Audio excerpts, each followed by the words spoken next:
ನಮಸ್ಕಾರ, ನೀವು ನೋಡ್ತಾ ಇದ್ದೀರಾ ಇಂಡಿಯಾ ಫಸ್ಟ್. ನಾನು ರಾಹುಲ್ ದಯಾನ್. ಮೈಸೂರಲ್ಲಿ ವಿಶ್ವವಿಖ್ಯಾತ ದಸರಾ ಸಂಭ್ರಮ ಕಳೆಗಟ್ಟಿದೆ. ಇವತ್ತು ಅರಮನೆಯಲ್ಲಿ ಆಯುಧಗಳಿಗೆ ರಾಜವಂಶಸ್ಥ ಯದುವೀರರಿಂದ ಪೂಜೆ ನೆರವೇರಿತು.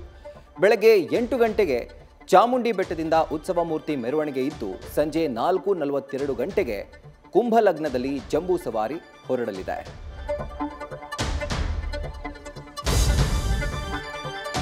ಹಬ್ಬದ ಸಂಭ್ರಮದಲ್ಲೇ ಉತ್ತರ ನೆರೆ ಕಂಟಕಕ್ಕೆ ಸಿಲುಕಿದೆ. ರಸ್ತೆಗಳಲ್ಲಿ ತೆಪ್ಪಗಳು ಸಂಚರಿಸಿದ್ರೆ ಹಲವು ಗ್ರಾಮಗಳ ಸಂಪರ್ಕ ಕಡಿತವಾಗಿದೆ.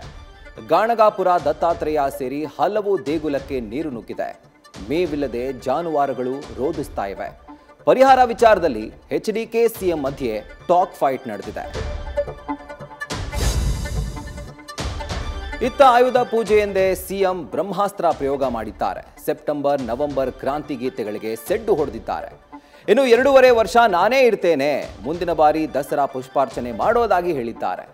ಜೈಲಿನ ಕದನದಲ್ಲಿ ಸಿದ್ದು ಮಾತು ಸಂಚಲನ ಸೃಷ್ಟಿ ಮಾಡಿದೆ.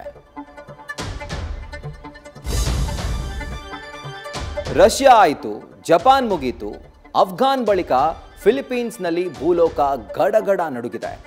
6.9 ತೀವ್ರತೆಯ ಭೂಕಂಪನಕ್ಕೆ 70 ಮಂದಿ ಬಲಿಯಾಗಿದ್ದಾರೆ. ಕಟ್ಟಡಗಳು ನೆಲಕ್ಕುರುಳಿದ್ರೆ ನಿಂತ ನೆಲವು ಬಾಯಿ ಬಿರಿದಿದೆ. ಒಂದೊಂದು ದೃಶ್ಯಗಳು ಭಯಾನಕವಾಗಿದ್ದು ಪ್ರಾಣ ಉಳಿಸಿಕೊಳ್ಳಲು ಪರದಾಡಿದ್ದಾರೆ.